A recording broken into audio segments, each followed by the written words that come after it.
10 trillion requested by the Ohanese is not what we give the Southeast the emancipation they want. No matter the level of amount of money you get, provided you are in this contraption, you are still going to be stagnant. Europe today was divided based on tribal lines. If you look at Europe, France, Germany, you want to talk about, just name them. When they were in their dark ages, they had series of civil wars among themselves. Historically, Europe was never settled until it got to a point that they felt, you know what? Let us divide based on our tribal lines, or should I say our tribal differences. And then we had the Great Divide, and that was when Europe started experiencing relative peace and relative progress. All of them began to progress in their own pace. They started respecting themselves. There wasn't a situation whereby some people who felt they were divinely superior to others, because some of those people were naturally built differently.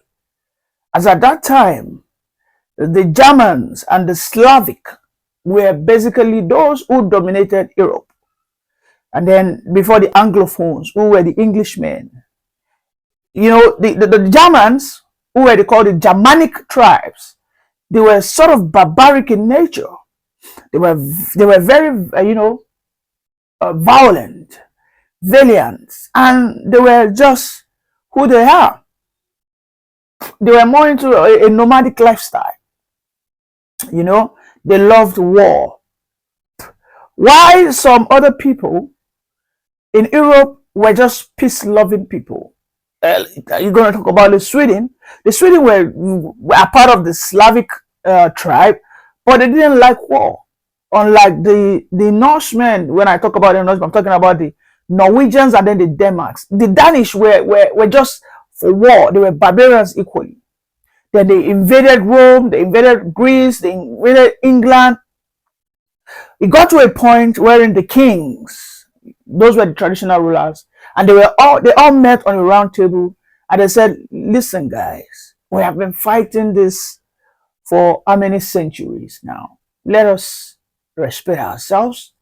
Let us go our separate ways. The revelation that the 1966 coup can be atoned when the Ohanese in the Igbos, but I know they're not speaking for all the Igbos. I mean, there is absolutely no way they can be speaking for the Igbos. It is like you asking me now that, okay, the death of Awolowo, they should give Southwest 10 trillion because they understand that the death or the denial of Awolowo from becoming the prime minister has set the Southwest region aback for at least 50 years. They should give us 10 trillion and that will be a perfect atonement. Well, I'm going to reject it. And this is the reason. Why I'm going to reject it is simply because I know that for as long as I am still in Nigeria, I'm not going to stay focused. I'm not going to have that sense of ownership, sense of belonging, and then sense of fighting and defending my territory. That is just the crux of the issue here. When you know that this is my territory, there is no external force that can influence what happens in my society in terms of economy, in terms of politics, because I know that the Ohanese seeking for 10 trillion naira, they can't even get it to start with. But let's say they get it.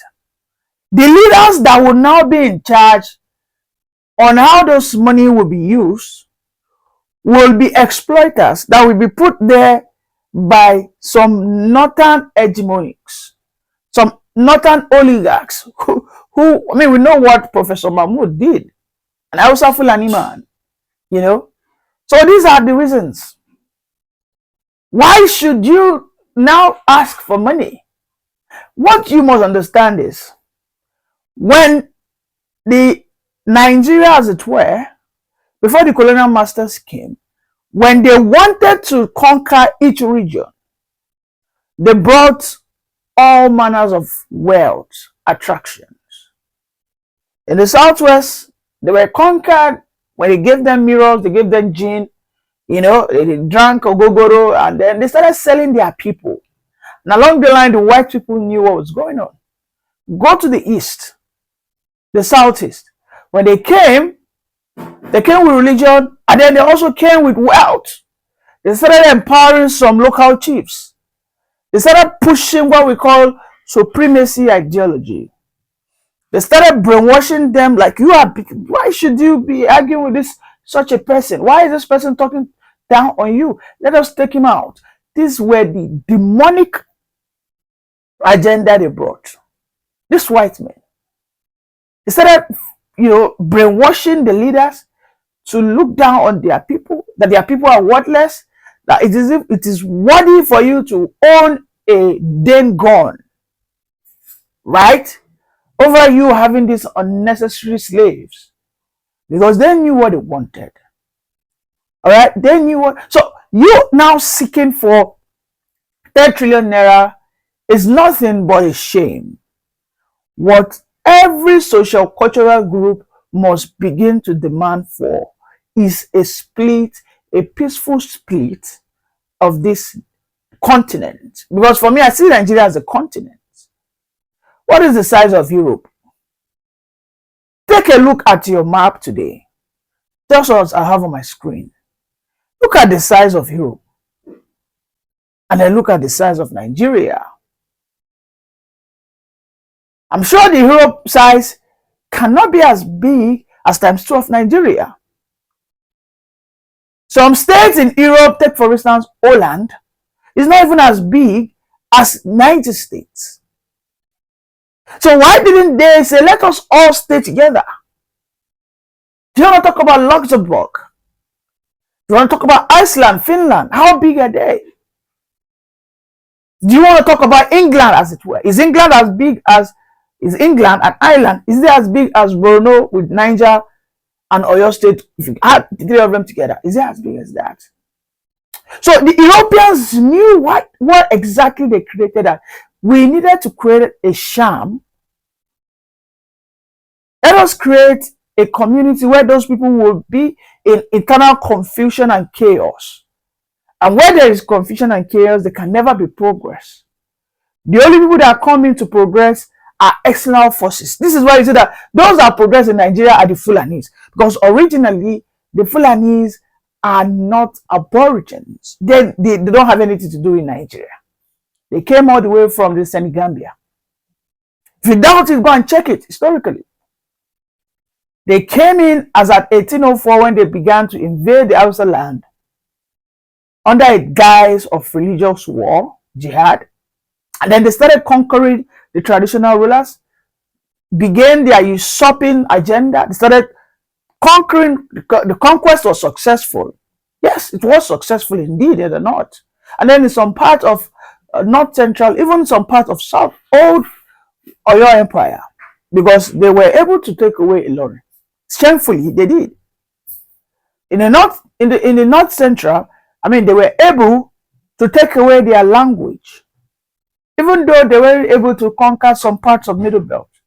But for the fact that the Middle Beltans needed to adopt that language was because the Fulanis were able to economically conquer them. So they had to adopt the language so that they could thrive. This was the scenario back then. That if you needed to be a person, you needed to go to the north if you're living along the Middle Belt. And for you to be able to enjoy prosperity, to be seen as a man who could be absorbed, you needed to learn the language. And by extension, they made Hausa to become their first language above their own local language.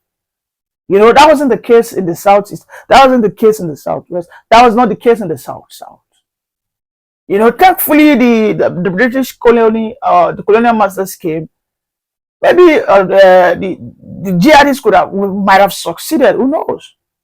But when the colonial masters came, as at 1901, approximately 95 years when the Fulani started their conquest. They came and then they truncated that because they were expanding at a speed of light. What you must understand is the British Empire, the British colonial masters, they knew all that. No people, no country can be built on secularity.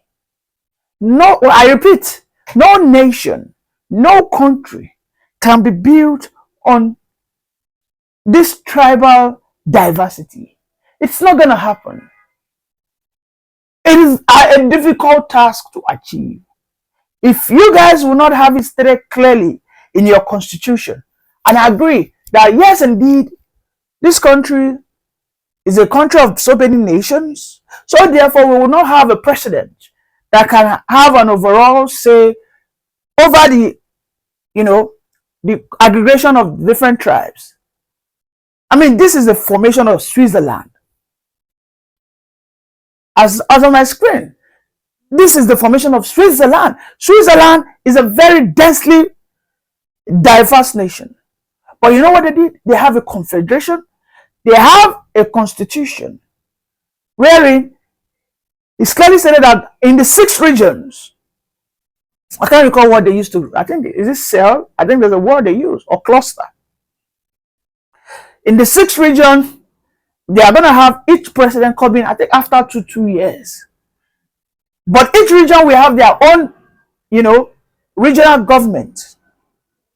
So the president is just like a figurehead. It doesn't even hold water.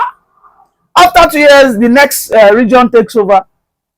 And each region or each cluster in Switzerland will take care of their resource, will take care of their policing, will take care of their technological advancement, will take care of their educational advancement. Yes, they can always cooperate in terms of some maybe foreign diplomacy, foreign affairs, and all that, so that people could see them as one from outside. But inside, we need to treat our differences with respect and maturity. Europe saw this in the early 19th century, I mean 9th centuries and 10th century, when Europe was still neck deep into their crisis. As at 1141 or thereabout, they felt we needed to stop this nonsense. Let us get together on a single table. You know what? There's no way we, the Igbos and the Yorubas, would ever get along. Because in every society, the most important thing that decides the development of the people is their politics. And the politics must be solely decided by the people of that nation. Like I said, if you look at it, the Southeast is bigger than Holland, it's bigger than Luxembourg. So there should be a country on their own. If the South now decides to go with them, I mean, that will be a consensus. If the Southwest are a nation on their own, and we know that I would be pressing the neck of Seyi Makinde, that one man in Sokoto will not be interfering when I am saying I do not want Sharia court, and then the Sultan of Sokoto is telling me, no, you cannot deny a Yoruba man from establishing. That will be my business. There won't be what we call you poke nose into my affairs.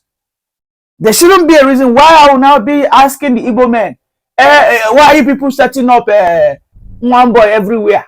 I won't be the one to start demanding. Before an Igbo man can do, no, I won't start asking such unnecessary silly questions. I was up saying, before an Igbo man become president, though, you must serve me, Aboki man. No, because I know that in the Southeast, there is my own regional governor. That is what the Ohanese, if they were sensible, because what they are doing is just a distraction, and it's shameful. Well, if you look at those people who are in that social cultural group, who are their executives, they are whatever they are, these are people who experience the time the Southeast was in a golden era. And that was when Michael Okpara was there. When they had the palm kernel plantations, when there was series of industrialization going on. We don't talk about the Southwest. We know that the only time the Southwest enjoyed its golden era was when we were regionalized. So what money can you get that will ensure, guarantee that stability, that progressiveness, that durability of prosperity, if it's not you managing your own resources? You want to talk about the gas in Imo State. Why should the gas in Imo State be shared down to the north? On what basis? If they need it, they have to pay for it. I might decide to give them a discount. Maybe because I still believe maybe we now have a United Nation of Nigeria as opined by Femi, what's it called? The former agricultural minister. Akin Adewumi or something like that. Adeshino. That should be the case. If they find lithium in the north, they find gold in the north, if they later find oil in the north and gas, that would be their own resource. I wouldn't have to start stretching my neck and start, on my arm, like give me handouts. No. They have gold in enormous quantity in Zamfara. I mean, that is more than enough to make them a very rich country. How many resources does Burkina Faso has? They just have gold. And they are trying to survive on that. Today, if the core north take away the middle belt, because the middle belt is not part of the core north, by the way, the core north will be able to maintain and sustain their resources, and then they will have that focus on their leaders. The people living there wouldn't be fleeing and then leave the leaders to destroy the land. Because when we start having that regional government, we will extend it that we can have our regional boundary control. You can't just come in anyhow. If you come in and you guys are becoming a problem, we can decide to place an embargo that we do not want northern elements in the southwestern region for a period of 10 years. Any new entrant will be sent back home, just as was done in Ondo State by the Amotekun. Stay in your homeland, fix it. If that will be the same thing, if the southeasterners, the Igbos, are coming to the southwest, causing issues, if the southwesterners are going to the north, causing issues, going to the southeast, causing issues, the same thing will be done. We do not want Igbos in the Yoruba land. Stay there and do your business. If it's a situation whereby that we discover that there's too many illegalities, if there's a situation whereby the Yorubas are caught pawns down, committing all manners of ritual killings, maybe in the north and the southeast, they can place an embargo. You know what? Go to your region. Let us try and focus and develop. And you will see along the line, everybody will develop. And then when you are developed, when you are rich, have you seen where rich men start killing themselves? You start seeing that rich men, it gets to a point when they are all comfortable, they all want to belong to one social club. You want to talk about the Eco Club? You want to talk about the, you name it, a club of affluence. This was how Europe developed, because they felt, as at that time they were in their developmental state, they all focused. But when they all developed, when they now created an enabling environment, they all had good roads, good rail network, and they started opening up to each other because they felt, I get money, you self get money, get everything you want to tell me. If you do anyhow, I'll go back to my village. Now electricity won't take yam dust to me. You cannot disrespect me. I'm literally a rich country now. If the southeast have good infrastructures, good roads, good rail networks, there's nothing the southwest can say to them that will actually get them agitated. Because the thing will be, well, we also have it. They say, now I'm going to threaten me. Everybody will now respect each other. Because there won't be a need for me to start taunting you that you get trained. When I get trained, there won't be a need for such conversations. Or I start asking you when I get BRT. Because I am seeing it that there is all these things in their region. I will not start asking a Fulani man, okay, I'll go back to your place, why will you wreck out for my land? Because I can see that they too now have ranches. They have those economic infrastructures that guarantees prosperity. I can see that they are no longer into Alimanjiri, and that is even if that one day possible, by the way, Sha. But I'm just saying for for just rhetorical emphasis, because I don't think anything can take away the Alimanjiri from the north. But that's by the way. But I think if all of us factionalize, if the Almanjiri will be what will make them prosper, so be it. And if it's the Almanjiri that will take them to their doom, so be it. So these are things that we need to do. Asking for 10 trillion is not the solution. There is no way the 10 trillion would have recompensated the missed opportunity of development. Imagine if the Biafran war was successful. You can imagine how advanced the Biafran land would have been today. That if the leaders didn't get corrupt, and even if they had gotten corrupt, there won't be a need for one Fulani man or one Yoruba man dictating what goes on there. There won't be a need, because I'm sure if that had succeeded, even the Yoruba nation would have left. And everybody would just squarely face his papa compound. And everybody would farm within their father's compound. Nobody will start stretching their arms. We will not be having the topics of rural urban grazing routes. We won't be having issues of Rugan or those nonsense. Thank you.